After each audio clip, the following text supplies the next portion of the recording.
Hello everybody and welcome back to a new episode of the Lotto Career Mode. We're starting on season number 3 today. The squad got even better and the ambitions are also much bigger. Before diving deep, just a quick reminder of our squad. We've got the addition of Thibaut Nice to the squad. He'll be the leader in Ronde van Vlaanderen and Liège-Bastogne-Liège, two of the races that we are targeting to have good results this year. But generally, we've got two great sprinters on Arnaud Delis and Stefan de Schuitenaar. We've got Jarno Vidar, Laurens de Plus, Lennart van Eetveld, and Vuelta winner Ilan van Wilder. Such a strong squad, backed with a very strong domestiques as well. Sam Watson, Lawrence Rex, Tibor Del Grosso, a much new Cobbles team on our hand as well. As I already mentioned, the biggest objective this year is to achieve podiums and wins in the monuments. We've yet to win a monument and we want to change that this season. The most likely target is the Milano Sanremo. With Arnaud Delis, we came third last year. We want to win that race this year again with Arnaud Delis. And for Ronde van Vlaanderen and Liège-Bastogne-Liège, with the arrival of Thibaut Nice, we have a much stronger squad to get into the podium. And besides the monuments, we of course have the Grand Tours. Giro d'Italia is going to be one where we'll be targeting GC with our Vuelta winner Ilan van Wilder and Jarno Vidar yet to have his first Grand Tour podium. The route this year will be a custom-made one with very hard stages such as the stage 19 Cuneo to Pinerolo. It also features a 41km flat time trial and a 30km mountain time trial. Such a brutal route. The Tour de France will be the 2014 route, and for us, it'll be a race where we'll be targeting more the stage wins. Let's be honest, it'll be impossible to fight for GC when Tadej Pogacar, Jonas Vingegaard and Remco Evenepoel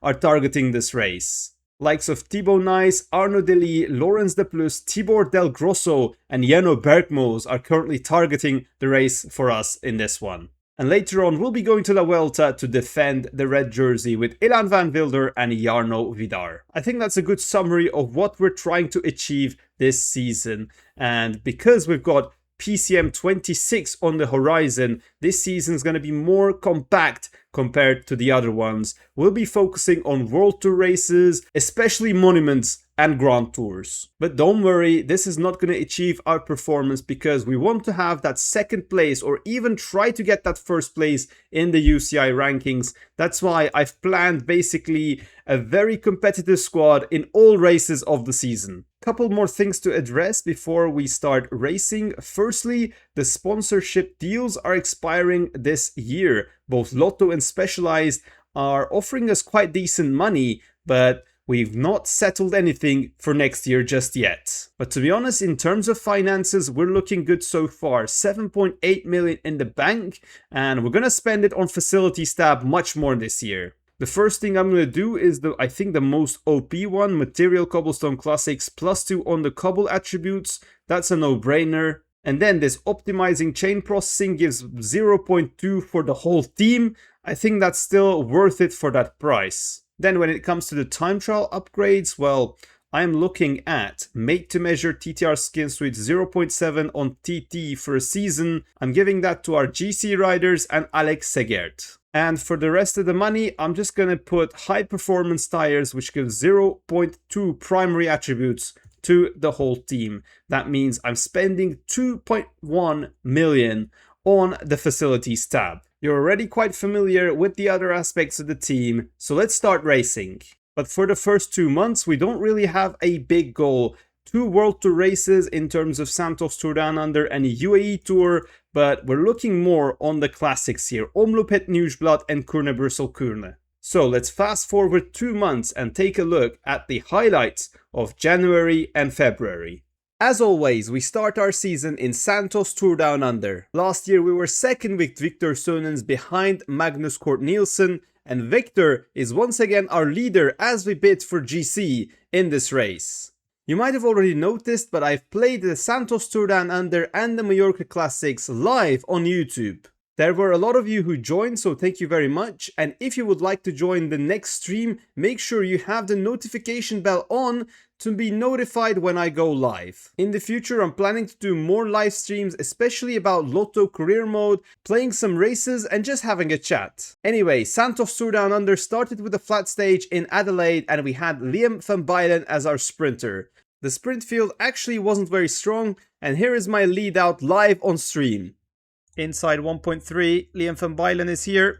Liam van Bylen can sprint. Liam van Bylen can sprint for the win. Oh yes, he will. First stage, first win for Liam van Bylen. Perfect start to the season. Oh my god. And just like that, Liam van Bylen takes our first victory of the season, beating Tobias Lund Andresen and Sam Welsford. The next stage in Northern Summit, we got third with Victor Sönens. Michael Storer and Paul Sexas was ahead of us. It's followed up by multiple top 10s, 4th in stage 3, we got 7th in stage 4, no time gaps in GC, and in stage 5 we got 2nd behind Caden Gross. So it was all down to stage 6, it wasn't Vilonga Hill, but we needed to make up 4 seconds on Michael Storer. And actually, breakaway taking the win meant that we had to attack early. There is Rex leading out Sönens, and we've actually got a gap on the peloton. Is it going to be enough? I think so. Let's stop with Rex. Let's stop with Rex. Come on. Surely that's 5 seconds there. 5 seconds. Come on. And sure there was. 8 seconds was the gap between Victor Sönens and Michael Storer, which meant that we won the GC by 4 seconds ahead of the Aussie. So already getting our name to the highlights page with Victor Sönens, job completed. The next races were the Mallorca Classic, starting with Trofeo Calvia, which we actually got beaten by Rembe and Jakub Omerzel. What in the Benji Nelson is going on here? We didn't have an out-and-out sprinter in Salines and we finished 6th and 7th, but in Tramuntana, Lennart van Eetveld was able to beat Valentin Parapant and Marc Soler. But hearing that, we had Remco Evenepoel and Tadej Pogacar joining us for Trofeo Antrac, the next Mallorca Classic. And despite our best efforts, I was actually looking at the chat for a moment, and Tadej Pogacar decided to attack that exact moment. And you know what comes next. It was a dominant win, but we were able to beat Remco Evenepoel in the hills of Mallorca. And in the last Mallorca Classic, Trofeo Palma, we had Stefan de Schuitenaar, led out by Liam van Bylen. There goes Liam van Bylen, there goes Stefan de Schuitenaar. The competition was not too hard, but we got the win with Stefan de Schuitenaar, ending the stream with a victory. And in Tour of Oman, we line up with Aldo Tayo and Milan Doni, the younger squad. Only a 4th place in stage 1 and stage 2 was a bit of a mess, won by Carlos Canal. Stage 3 hilly finish saw us beaten by Nicolas Vinokurov, by Lars Krabs and Milan Doni. So it meant that this close GC was down to the final stage in Green Mountain. Our main competition, Serrano, only having 69 mountain. We had Fabio Kristen attacking early, and we had a nice train of Marti, Doni and Lars Krabs waiting for the right time to attack.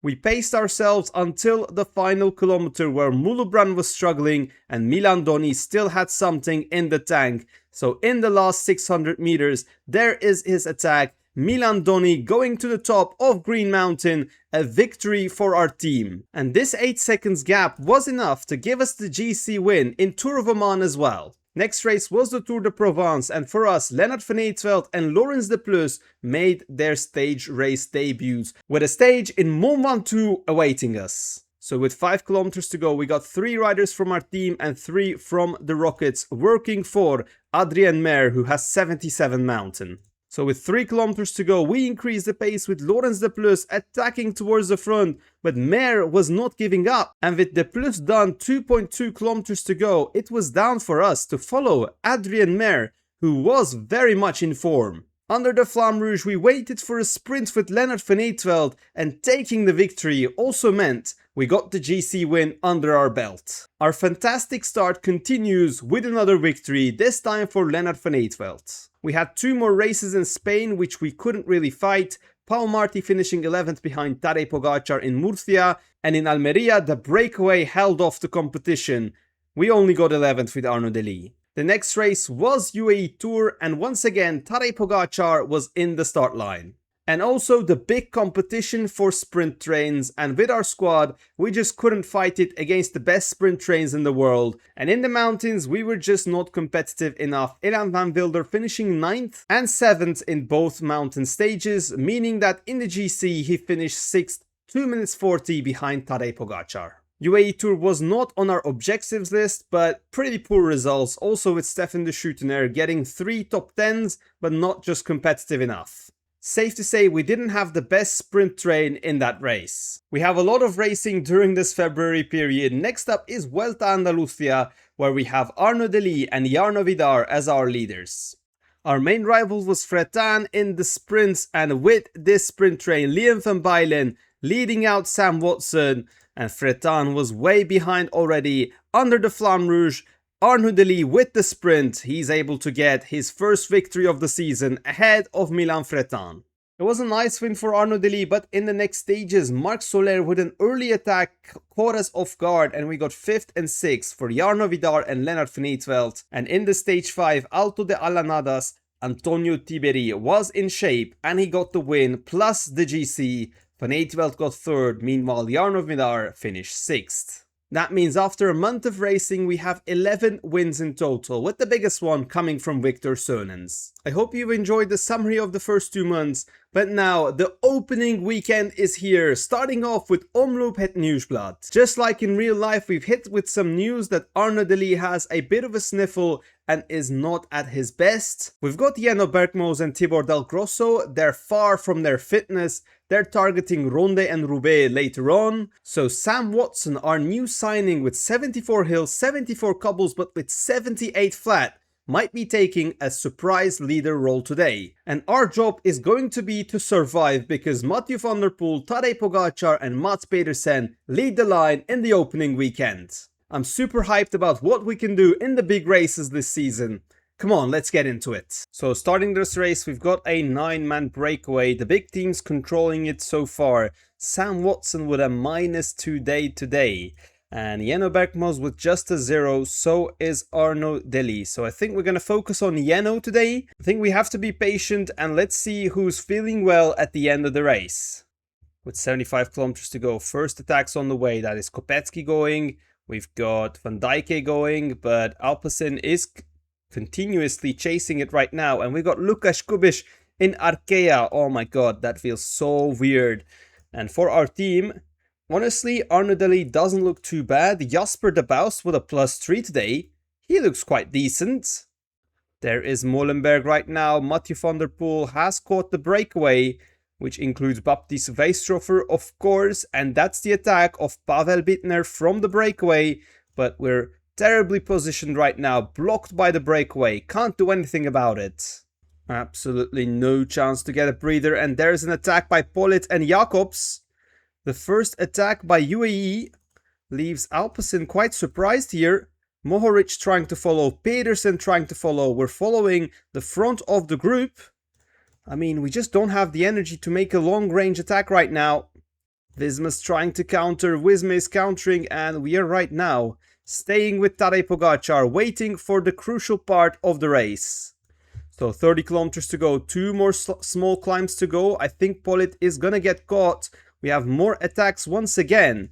And Jasper de Buist, who will be retiring this season, is gonna be our best chance to follow the attack of Tadej Pogacar in the Bosberg here. Oh, with 20 kilometers to go, there's an attack of Pedersen. There's an attack of Pedersen. Where is Tadej Pogacar? There is Van der Poel. We're coming to the Moor. We're coming to the Moor. Come on, Del Grosso. Come on, come on. Give it your all. And then we have to follow this attacks right here. Come on, Del Grosso. Go 94. And then it will be Jasper de Buist to follow the attacks. We're in good position. Do we have the legs? Here we are in Moer van Geraardsbergen. There is Van der Poel going, followed by Hagenes. Let's try to follow Stuyven and UAE right now. Pedersen. Okay, we're doing okay. We're doing okay with Jasper de Buist. But do we have enough to go all the way? There we start the Bosberg, and once again on the move, Ben Turner, followed by Van Aert, followed by Pogacar. There goes Tadej Pogacar. Wout van Aert is behind him. Jasper de Buist, no, we're out of red. We're out of red. Oh, no, no, no, no, no. The 4 is trying to go clear. Let's try to follow Tarling maybe, go 99 for a bit, and try to stay in a group. Come on, Ben Turner, you're strong. Try to keep us in front. But with 10 kilometers to go, the gaps are appearing. And unfortunately, Jasper de Baust, our veteran rider, is just going to be enough to fight for the top 15 position here. Pogacar goes early. Pedersen is going to beat Tadej Pogacar on the line. What a result in Omloop Nieuwsblad. Pedersen once again taking victory. And Jasper de Baust gave it his best. And honestly, with just 72 cobble in his normal stats, he gets 17th place. A very disappointing start to Omloop het Nieuwsblad. Next race though is going to be Kuurne-Brussel-Kuurne, hoping that it will be a sprint. Arnaud Delis and Aldo Tayo is here. Alex Segert and Lawrence Rex also joins, but they're not at their fitness peak just yet. Pedersen, Wout van Aert and Stefan Kung are the favorites, and I think Jonas Abrahamsen has a good chance of winning this race as well. It's a rainy and windy edition of the Kuurne-Brussel-Kuurne, and once again, no plus race days on our team. Arnaud Delis, not great secondaries. Can he be able to hang on to the finish? And Aldo Tayo, he's never been a classic specialist. Can we turn things around here? We've got Jasper de Baust in a 14-man breakaway. Look at the situation we found ourselves in. So we are here with 2 climbs to go. Côte de Trio right now. Arnaud Delis trying his best to stay in the peloton. Meanwhile, the breakaway still has 2 minutes, but 60 kilometers remain in this race. So it seems that the breakaway is completely done, and Patrick Gamper and Jasper de Baust is alone.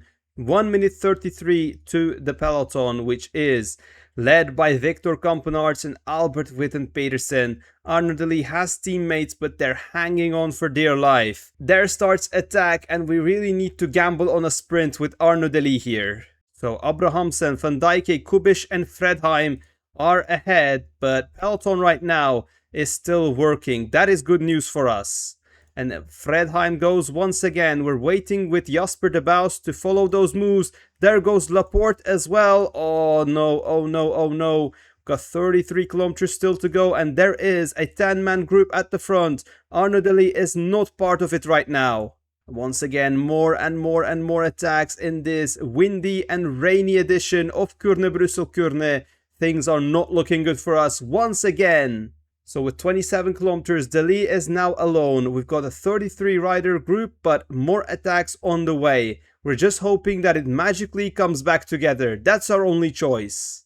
It's a brutal edition of Kuurne-Brussel-Kuurne. Windy, rainy and everything. Survival of the fittest, and we've got riders struggling right now. Delis is one of them. Let's get in the wheel of Abrahamsen. Once again, another group goes away. This time 9 riders. We're bridging it to it slightly with 18 kilometers to go. Pedersen goes alone, but we've got chance to recover. Shall we follow the attacks? I don't think so. Let's stay in this group, or no. Let's follow the attacks. Because this group is completely cooked, and I think we made a mistake right there. Come on, Arnaud. Bridge to this group. We've got Bart trying to come back, but we need to close this gap. Come on. Get to the wheel of Louvel. Come on, Arnaud. No, we're cooked. We're completely done. Going 99. Can we get to the wheel? No. Oh no. 11 kilometers to go. We made a mistake. We gambled and we totally failed. We're in this group with likes of Cyril Bart and Grignard. What a drop-off from Arnaud Delis. This is awful. The final sprint is here. Wout van Aert, last 600 meters, final turn. He's going to win. And we really should have been there sprinting for victory with Arnaud Delis. Instead, it's going to be a very disappointing top 20, finishing with Lukáš Kubiš and Abrahamsen. Look at the damage this has left. Arnaud Delis not up to it in Kuurne-Brussel-Kuurne as well. The Classics team are slowly building fitness towards the next races in E3, in Gent-Wevelgem, and more importantly, in Ronde in Paris-Roubaix. We need to be in top shape to compete for podiums. That's our aim this year. But regardless of the results, we've got some positive news about sponsorship. As I mentioned before, both of our sponsors have their contracts expiring this year. But thankfully, both Lotto and Specialized have made an offer for us. Let's have a look at the offers then. Specialized is giving us 12.5 million a year for 1 year. Meanwhile, Lotto is offering us 10.4 million a year, but they want to be the main sponsor. I know you guys want me to maximize the money, and we kinda need it to sign a star rider for next year. I'm still going to keep Lotto as our primary sponsor. So let's sign the deal right here. 10.4 million euros for next year is done. And when we add Specialized, our total becomes 11.8. So we get 1.4 million more. I don't think we're gonna get any better offer, so I think we can renew with both of our sponsors for 11.8 million a year for next season. That means that we're gonna have nearly 3 million more to spend next year. And looking at some of the riders out of contract, including Remco Evenepoel, we can have some fun in the transfer market.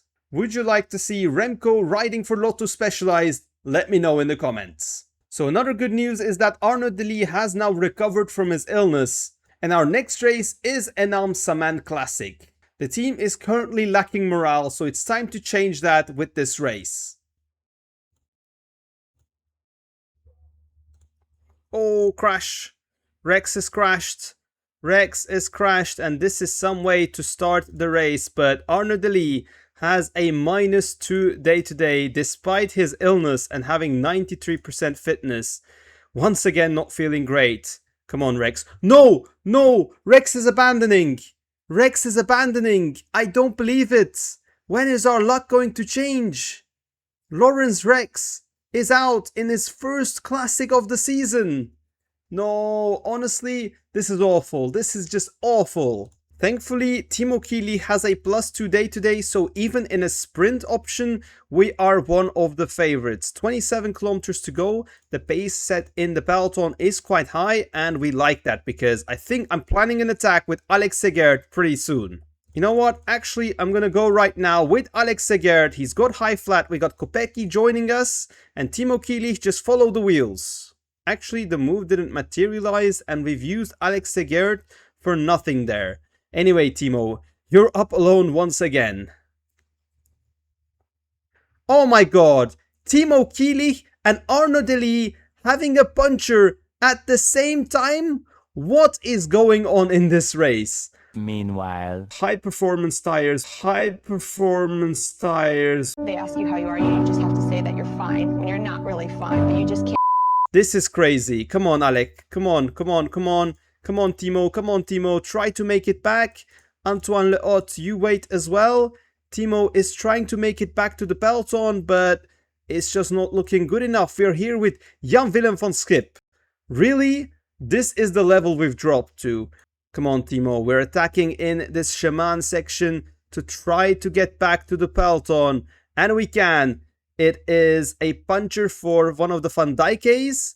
And no, the peloton's breaking again. The peloton's breaking again. What's happening? Okay, Timo, 9 kilometers to go. You need a little bit of breather. The group is about to be back together. Come on. Can we win this race? Oh, God. It's an attack by Tom Pidcock. Come on, Kiely. Come on, come on, come on. Chamberlain goes. Pidcock goes. Oh, we need to save some energy for the sprint. 5 kilometers to go. Will Oscar Chamberlain win? He's got 78 flat. Or will it be someone from the peloton? 4 kilometers to go. There is Jacobs. There's an attack. I think this is an attack by Pidcock. We need to follow that. He looks quite cooked.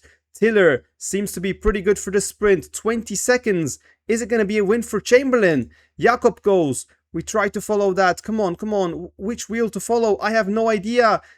Finish in about a kilometer. We're following the wheels right now. Come on, Kiely. Come on, Kiely. Try to sprint. 1 kilometer to go. Kiely sprinting. It's not going to be enough. It is not going to be enough. Chamberlain, can he win? Is it going to be Swiatek? Oh my god, what a race. But unfortunately, that puncher just ruined our moment. It's going to be a 10th place for Timo Kiely. 10th place only. Once again, a disastrous result at Les Aman. Arnaud Delis 73rd. Alex Seger 28th and Timo Kiili just 10th place. The team is in a bad situation right now, and social media is not holding back. Look at all the criticism we are receiving right now. And unfortunately, Lawrence Rex has a fracture and he will return at the start of the April. Paris-Roubaix is in the 13th. Even if he makes it, he's not going to be at his top shape. We're losing a key rider for one of our biggest objectives this season. I hope you've enjoyed the episode despite our recent performances in the classics. We need to change it, and as soon as possible, as we have Strade Bianche next up on our calendar. Make sure to drop a like in the video, and I'll see you guys in the next one, where we'll take on Strade Bianche and the first monument of the season, Milano-Sanremo. But until then, goodbye.